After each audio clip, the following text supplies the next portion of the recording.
What's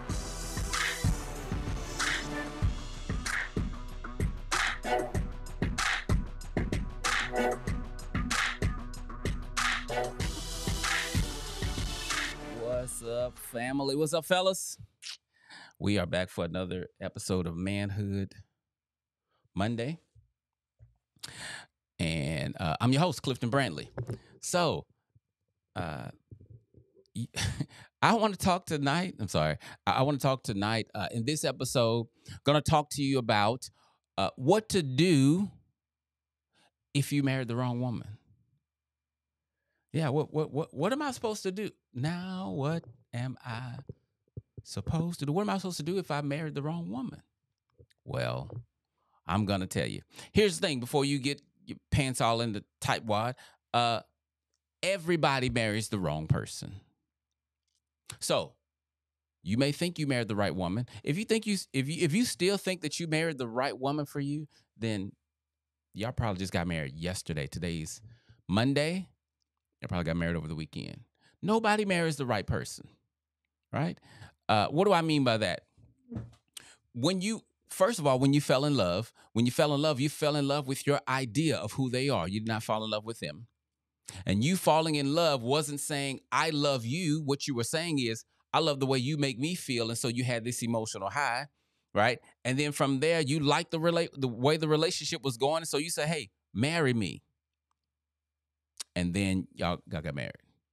But do you realize you chose your wife based on, usually, now, it's most people.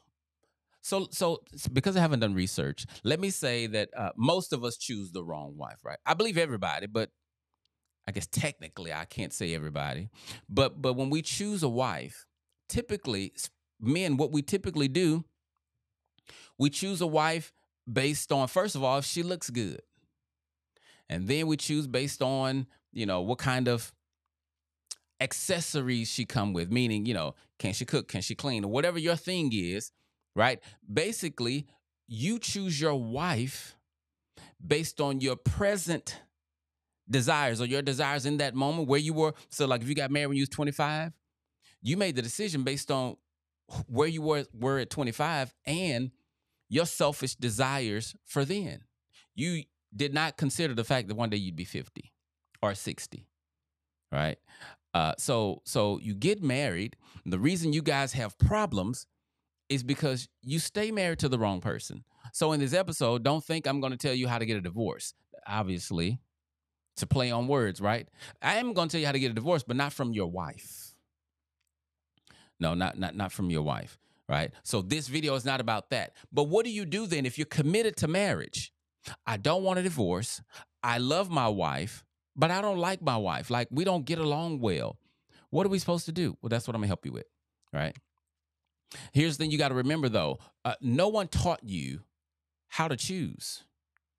No one taught you how to choose a woman. Well, if they did, they probably didn't tell you what to choose, like, how to choose. No one taught me how to choose a woman. No one told me how to choose a wife. And nobody taught me how to be a husband, especially to the wife that I have. So what I had to do, once I got here, I had to grow. I had to learn myself.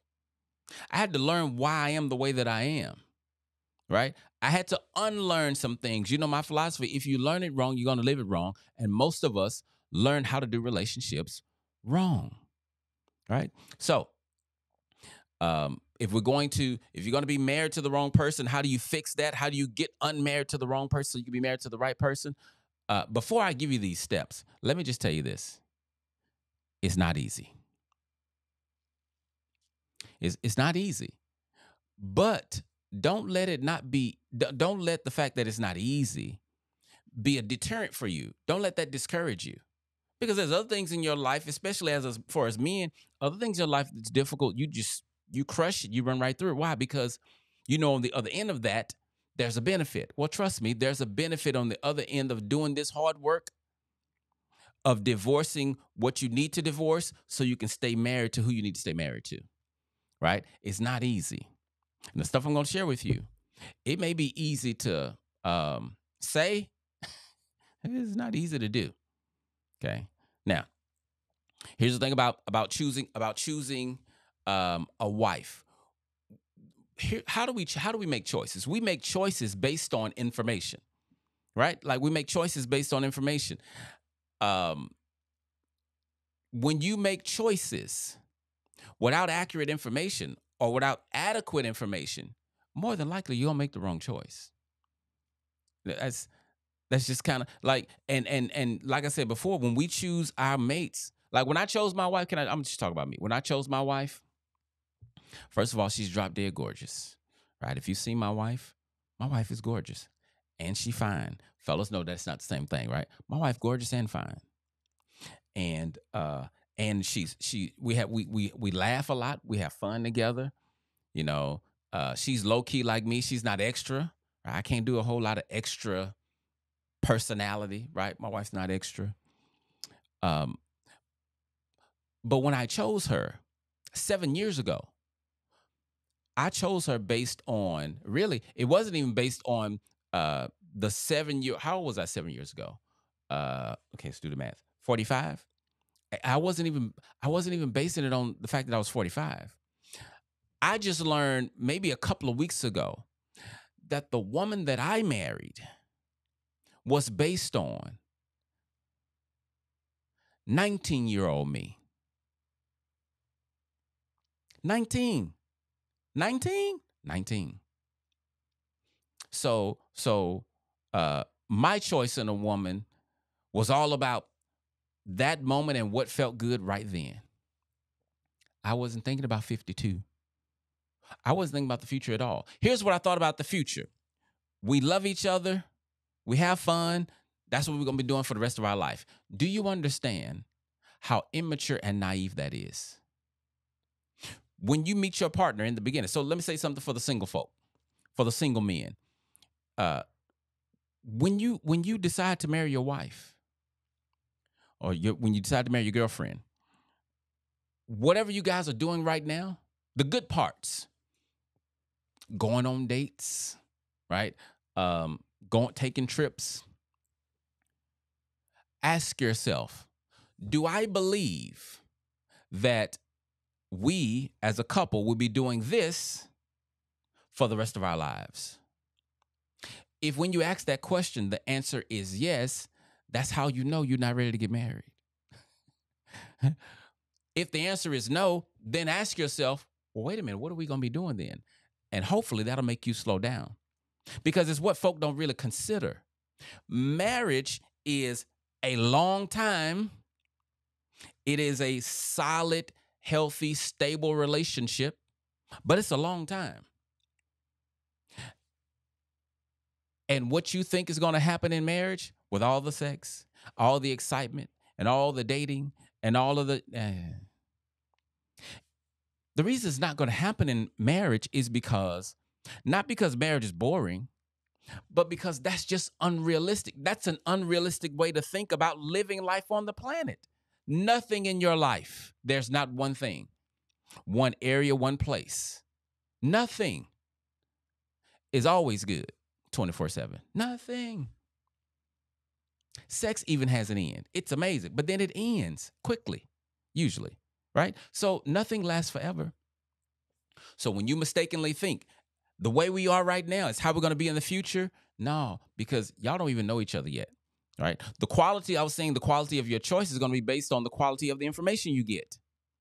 And here's the thing about the quality of information. Uh, I said this before, and I got this from Darius Daniels. You know, people want to make better decisions. If you want to make better decisions, you need better information. But the best information on how to do life well on this planet is in the Bible. And folk will read everything but the Bible. But watching me, you're going to get some Bible. Because I'm going to tell you uh, how to or what to do when you've married the wrong person. Now, here's what Proverbs, actually, hold on, because I didn't put it in my notes. I wrote it down earlier, though. Proverbs 3:27.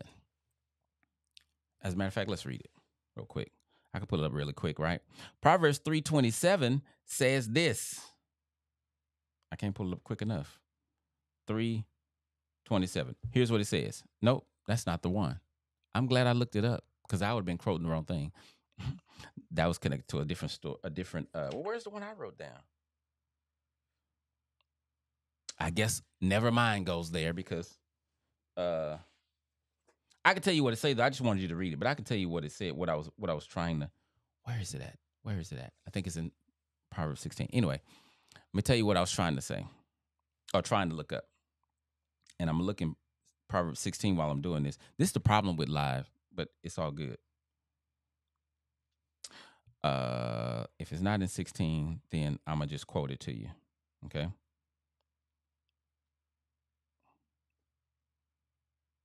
And I don't see it in 16. So basically, here's what it says: a father can give his son wealth. So now I got to paraphrase because I can't read it. A father can give his son wealth, but only the Lord can give a wife of understanding. That's what I wanted to read. Now, if somebody know where it is, put it in the chat for me, because I wrote it somewhere, but I don't see it. But yeah, so Scripture says a father can give you an inheritance. A father can give you stuff, but only God, and it says, but only God can give you an understanding wife. What does that mean? What if I already have a wife? How's he going to give me an understanding one? Well, that's what we're going to talk about. Because once you get married, and understanding that everybody marries the wrong person, once you get married, you need God to change you and to change her. But he's not changing her for you. He's changing you for her. Her change is between her and God. But how is God going to give you an understanding wife? By giving you an understanding mind, first of all. Okay. So let me give you a disclaimer before I get into these. I think I have five things to do if you've married the wrong woman. But let me give you this disclaimer. Okay. Uh, I'm not talking to anybody who is in a toxic, abusive, or destructive relationship. Okay. I'm not talking to you. And if you have to wonder if I'm talking to you, then I'm probably not talking to you. You probably fit into the disclaimer. Like, I'm not if you toxic, abusive, you need a different kind of work. Here's the first thing. So if you're going to stay married, or if you're going to enjoy life while being married to the wrong person, while being married to the wrong woman, first thing you got to do is divorce the fantasy in your head. Yeah. You got to divorce the fantasy in your head, because what you think or what you thought about your wife is not who your wife is. Right? See, I was telling you that I chose my wife based on this is getting on my nerves. Based on a 19-year-old's mindset, a 19-year-old's desire. So when I started doing this work of divorcing my fantasy, because see, I married the wrong person. Yeah, I married someone who when I get upset, they get upset. I need somebody when I get upset, they just say it's all right, Cliffy, it's fine. I need somebody when I get disrespectful, they don't, they buy me a gift. I'm not, y'all think I'm joking, right? I needed the kind of wife that whenever I wanted to be intimate, she was open and ready, and she was always initiating. How many know that woman don't exist? I can keep giving you the list, but I came to marriage with this fantasy in my head of what my wife would do. Now watch this. It actually was not a conscious thought. I did not consciously think, this is the wife I want. Oh yeah, and she gonna fit into that. Because if I'd have done that, I could have easily seen they don't fit. It wasn't like that. It was a fantasy in my head. And so I married my wife. Whoever you marry, it is because you think they fit into your fantasy, but they don't. They can't. It's not possible, right? So I had to accept the fact that she's not like me, and this is not what I thought I was getting. I had to accept the fact that she was not created with me in mind. Yeah, I had to accept the fact that she was going to have she has some quirks that I do not like, and I got some she don't like. And guess what? We're not going to get rid of them. Think about this. So while I was spending my life for however many years before I met her, I was learning how to do relationships on the planet, right? I've been learning how to do relationships since I was born, just like everybody else. But guess what? My wife was learning how to do relationships on the other side of the planet. Well, really, other side of the city. But we wasn't learning it the same way. So we come together. Now, how I know how to do relationships and how she knows how to do relationships is completely different. Which one do we go with? How do we know who's right and who's wrong? Because everybody thinks how they do relationships is how it should be done. How do I know that? Because when they come in my office, a wife will say, a husband shouldn't be doing that. A husband will say, a wife shouldn't be doing that. Who told you that? You made that up. You're saying your wife and your husband shouldn't be doing that. But obviously, a husband and wife doing it because yours is doing it. You have to divorce the fantasy in your head, right? So you didn't choose the one who's going to wash the dishes every night. You didn't choose the one who is going to gleefully and willfully help you with the kids. I know it sucks, but I'm sorry. That's the one you chose. Oh, I'm talking to the men. I'm sorry. So that was for women. So, well, no, because anyway, you got to divorce the fantasy in your head, so you can learn to love the stranger in your bed. You have to divorce your ideas so you can stay married to your reality. And here's what I'm gonna tell you guys: your reality is better than your fantasy, but you got to get to know it first, right? So first thing is you got to divorce the fantasy in your head. You got to realize that you came to the marriage, you had certain expectations for your wife, that those expectations were not built for her. And if you keep trying to stuff her into this box that she was not created for, you're going to injure her and continue to injure the marriage. Okay? So that's the first thing. You got to divorce your fantasy. What do I mean by divorce? Get rid of it. Let it go so you can embrace your reality. Here's the second thing. Embrace your reality of the fact that your wife is not your fantasy. Here's the problem with that. You may say, but man, I've always wanted a woman. I've always wanted a wife who was going to help me with my business. I've always wanted a wife who didn't want to work and would just stay home and take care of my kids. I always wanted a wife who did not want to stay home and take care of the kids, but she wanted to get out and hustle and help me become rich too. But based on who I chose, you're saying I got to give that up? Yeah. And that's difficult because we don't like killing dreams. I've had this, there are some dreams I've had, again, since 19. They're not going to come to pass. Because the person that would fulfill those dreams, some of them, nobody can fulfill them because it's unrealistic. And then some of them, that ain't who I chose. So I can stay connected to what I want, but then what I'm going to do with what I got? Get another divorce? I'm not. Why? That's foolishness and selfishness, right? You have to embrace your reality. What does that mean? Your wife is who she is. She's not who she is because of you. She is who she is because of her. And think about it. You chose her. So here's what we do when we get married. We get married, and now I want to teach you how to love me. Sounds normal, doesn't it? That's because you grew up in America. It's not, well, it is normal. It's not healthy. Why I got to teach you how to love me? No. How you love folk, love me that way. That ain't what we want to do. I want to give you a list. And really, it's just a list of things that you can do to make me feel good. It ain't even you loving me. On my birthday, go big. Give me words of affirmation. Make sure you touch me enough, right? Have conversations with me that are meaningful so I can feel valued, right? All this stuff that you're making up so that you can feel good. Now, if your wife decides to do that, great. But if she don't, the thing I'm trying to tell you to do is divorce your ideas so you can stay married to your reality. You have to embrace the fact that my wife ain't gonna never blank. Can you continue to do the marriage if you realize my wife is never gonna do this thing that I wanted? I'm never gonna have that wife. Can you still be happy? If you can't, You got a deeper issue, but I'm not addressing that. I'm not even going to chase that rabbit, right? But you want to number two, you want to embrace your reality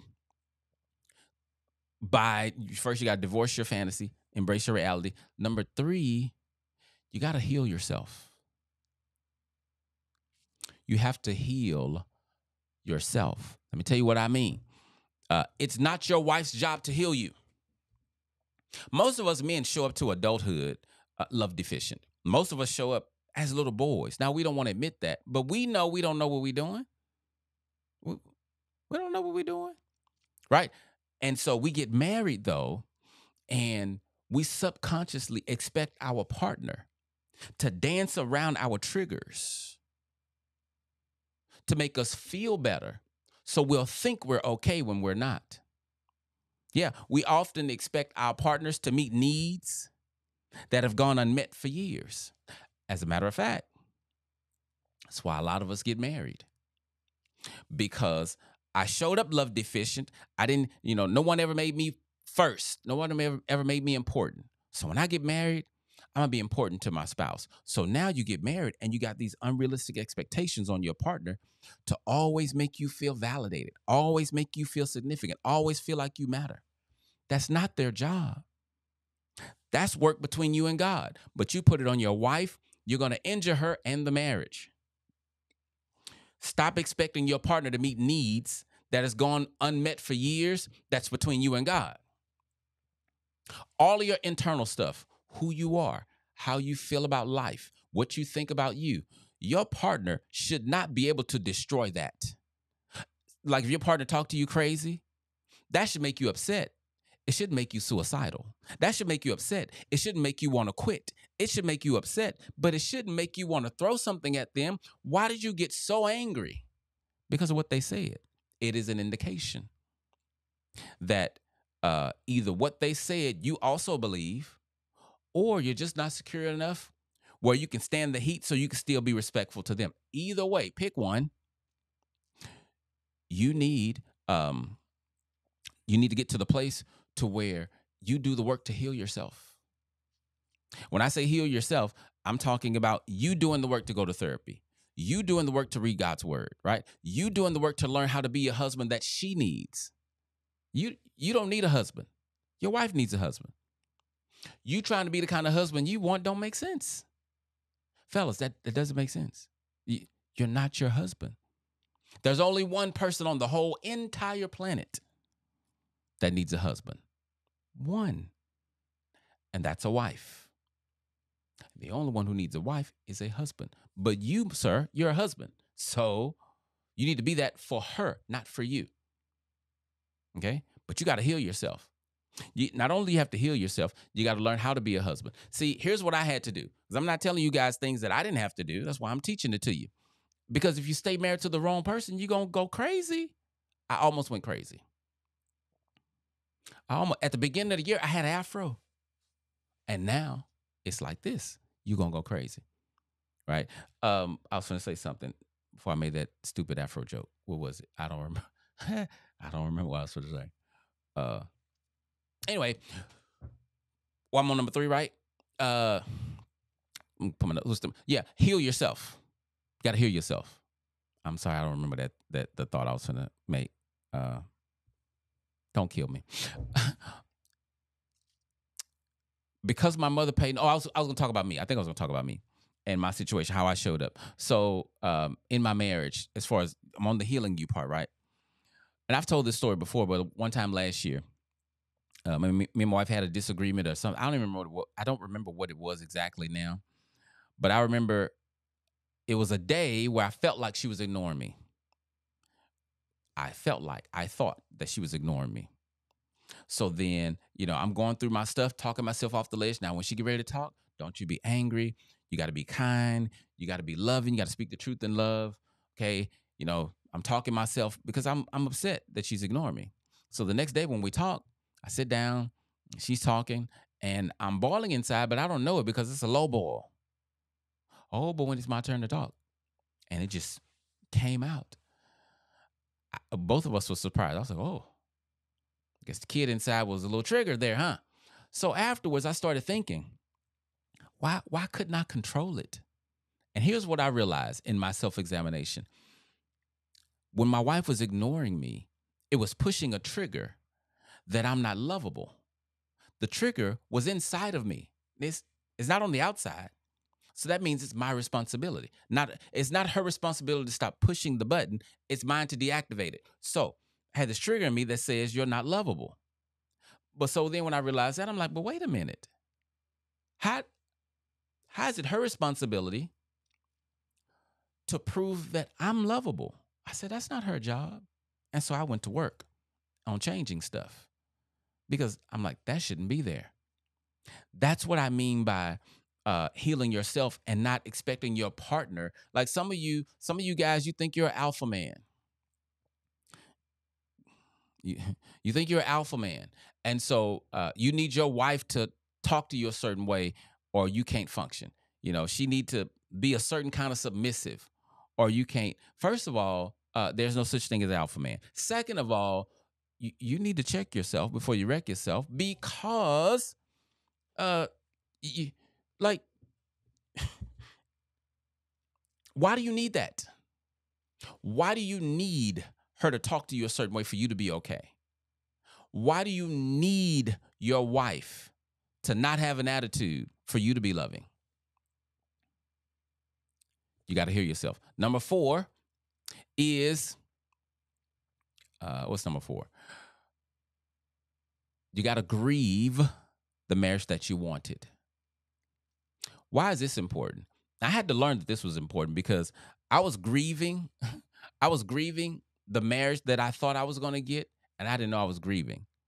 I just knew I was feeling how I was feeling, and I tried to take it out on my wife, but I couldn't find anything to blame my wife for because I didn't know what the feeling was. I knew I was feeling some kind of way, didn't know what it was connected to, but because I was feeling some kind of way and I didn't think I did anything, I was trying to find something to blame my wife for, but I'm like, she didn't do anything. Why am I feeling this way? And then it eventually hit me. You're grieving because think about it. Well, yeah, think about it. Most people come to marriage with fantasies they've had for years. And mine, again, 19 years. Well, not 19 years. I was 19 when I developed this fictitious marriage relationship that would be so amazing for me. I ain't even, like in my fantasy, she wasn't even, her consideration, how she gonna enjoy the marriage? Being with me. That was my fantasy. And I can see how I played a little bit of that out in the beginning of our marriage. I can see it in hindsight, right? But I had to grieve the marriage that I'm not going to get. But here's the thing, and this is where I really want you to lean in, fellas.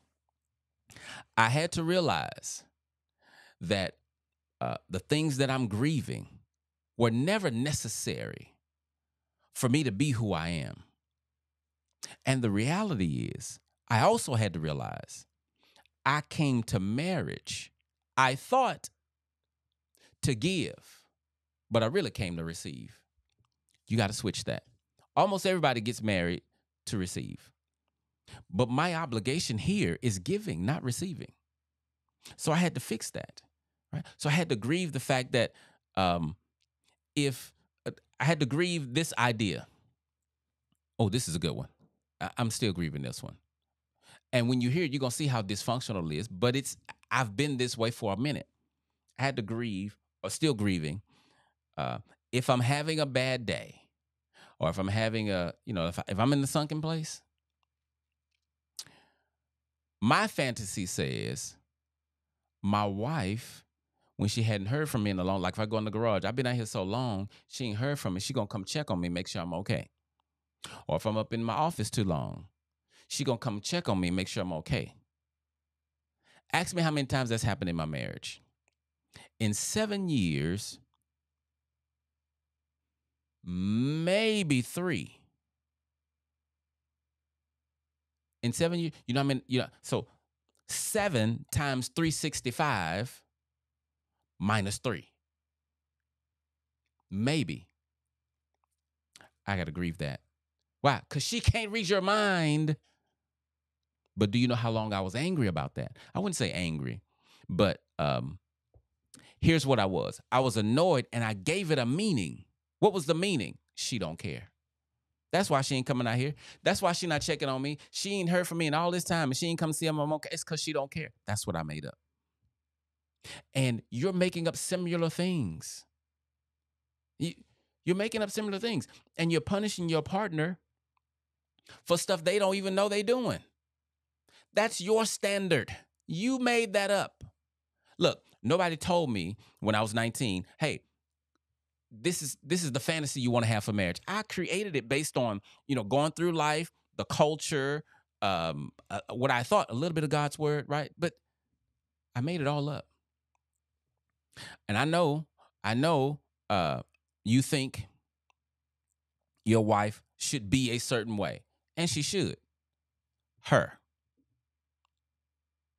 Listen, somebody told me that, you're always sharing difficult stuff and you don't really, share the fluffiness of marriage. Here's why.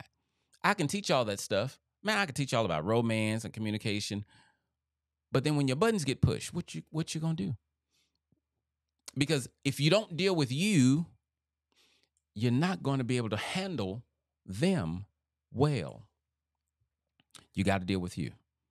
Here's the fifth one. Learn to love your wife for who she is. Now, let me tell you what that means. I don't mean just, be like, my wife's name is Lena. Don't just love her for Lena. But what I'm saying is get to know her. Re-enroll in class. If you was never in class, enroll in class and get a master's degree in your partner. That's going to do so many things for you. It's going to teach you. You're going to learn how to love them better. It's also going to help you understand when they do what they do, how they're not trying to do whatever personal thing to you, because you take their behavior so personal. Like I used to take it personal. When my wife is upset, she goes mute. Like this ain't no Beyonce concert. My wife goes mute. Used to upset me a lot. Has she changed it? A little bit, but the main thing is it doesn't bother me anymore. You know why? Because I deactivated that button. Why did I deactivate it? So I'm telling you why I deactivated or how I deactivated so you can do other buttons like this in your life. Here's what I did. Number one, I knew I could not change her. Nothing I could do to change her, right? You're fussing at your partner is not going to make them change. You're complaining, none of that's going to make them change. So I couldn't change her. And I didn't want to keep being frustrated. So I had to make a choice. Be frustrated or decide that don't bother me anymore. And that's what I decided. Watch this. I did not decide to look over it. I did not decide to see it but not address it. I decided that it don't matter to me anymore. When you're ready to talk, we'll talk. Because I had given it the meaning that when you do that, it means you don't care. Because if you cared and you know that I'm hurting, you would engage in the conversation, and that's what you say. Who told you that? Yes, it makes sense. But what you don't realize is folk don't show up to marriage healthy and whole. Maybe your partner needs to grow into the wife or the husband that you need. If I'm talking to husbands, I'm talking about your wife, right? So don't get confused on my channel. It's biblical marriage. That's all I'm gonna say. This. If God says this is marriage, then that's what marriage is. You can say whatever you want, but you got to learn. You learn to love your wife for who she is. You got to get to know her. Why? So here's what I had to learn. I had to learn why she shut down like that, because she had a reason. And guess what? The reason had zero to do with me, because she was doing it before she met me. I just had to learn what it means, and then I had to learn to love her with that still there. Not after she removed it. See, we want to love our wives when they get better. That's not what the scripture says. It says, husbands, love your wives the way Christ loved the church, giving himself up for her. You know why he did that? To make her beautiful. So that means you are to give and sacrifice to and for your wife before she submits, before she's disrespectful. Before she's respectful. Right? Before she treats you like the king. You sacrifice first. I know. Trust me, when I don't like it either, but it is what it is. You got to learn to love your wife for who she is. She is a female. She's not a male. You can't talk to her like she's a female. I mean, like she's a male. You got to be more gentle with your wife. That's what I had to learn. Again, nobody taught me that. I had to learn it here. I thought I was gentle, not according to my wife. So I had to change it, right? You got to learn to love. You got to learn to live and love where you are, not where you wish you were. And here's the thing about what you expect. Let me tell you something about your fantasies and the things that you still want from your partner. The only reason that you still want what you want or expecting what you expect is because you believe that it's still possible. And I'm here to tell you, it's not. What's not? Your fantasy. The spouse you thought you married, it's not possible for them to change and become the one that you need or the one you want. It's not possible, right? You made that up. And and when I say, the only reason you still want it because you think it's possible. For example, like when you are late for work, you go outside. How many times have you gotten angry because you can't sprout wings and fly to work? Never. You know why you've never gotten upset with that? Because it ain't something you think is a possibility. So you don't even think about it. If you thought that there were some humans that can fly and some that can't, then you'd be mad. Man, why they get to fly? You would be mad then. But because it's not even a possibility, you don't even think about it. But see, you think it's still possible for your wife to become that wife. You are going to hurt yourself because that's not who you chose. Why do you want her to become fake? So if she become fake, then why don't you become fake too? So now y'all both fake people. Because why you get to be real and her not? If this logic works for you, wouldn't it work for her? Doesn't she then need for you to become her fantasy if you're going to try to make her yours? Y'all going to be crazy. Accept the reality that you married the wrong person, just like everybody else, right? Focus your attention, though, on becoming the husband she needs as opposed to the husband that you want to be. Focus on loving her deeply and healing you, because here's what you're not going to be able to do. Any of what I'm talking about without humility. I struggle. And I I shoot for humility all the time, and I'm struggling. If this is new to you, I know it's hard teaching. Because if it was easy, everybody would be doing it. But also, too, if it were easy, we would have stronger and better marriages. At some point, I hope you realize marriage is God's idea. And to be successful at it, you got a 100% success rate when you do it his way. I'm going to talk about that soon. Marriage is God's idea. Because I keep saying that, but I hadn't really taught on it. I'm going to teach on that. But don't be distracted.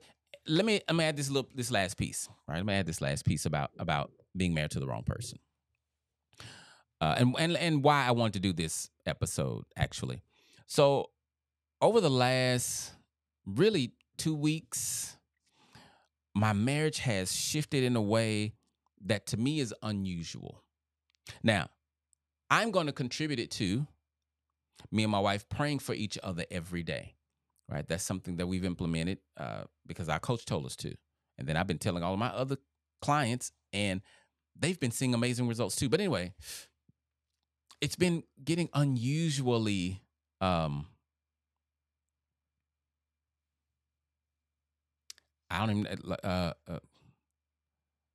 fantastical, meaning the more we're married and the more we work at it, and really the more we mature and the more we move closer to what God wants. I'm not saying this just to be saying it, okay? For me, and I think for my wife too, based on our conversations, for me, my marriage is moving closer. Let me put it this way. I don't want to say closer and closer. My marriage is moving in the direction of my fantasy. Not the 19-year-old fantasy, but fantasy nonetheless, but the kind where, for example, actually, I can't use that example. My wife may not want me to use it, but I can say it this way. There's something that my wife does, and it's not sexual for y'all crazy people, but there's something that my wife does that she was not doing in the beginning. And I honestly thought she probably would never do, that she's doing now and with ease. And I know without question, the only reason that is showing up is because of God. I know for a fact. Right. And so, also when you divorce your fantasy, you can see your reality different because so differently. The more I divorce what I thought I wanted and look at what I have, the more I can appreciate who my wife is, where she's come from. Like based on my wife's life, she's where she's supposed to be. Based on I'm where I'm supposed to be. Unless you want to count God's grace, I'm actually supposed to be way worse, right? And so just be patient. Be patient, do the work, and pray. And what I'm telling you, I can't guarantee it, but what I'm telling you is it's highly possible that the new marriage you build will replace that fantasy.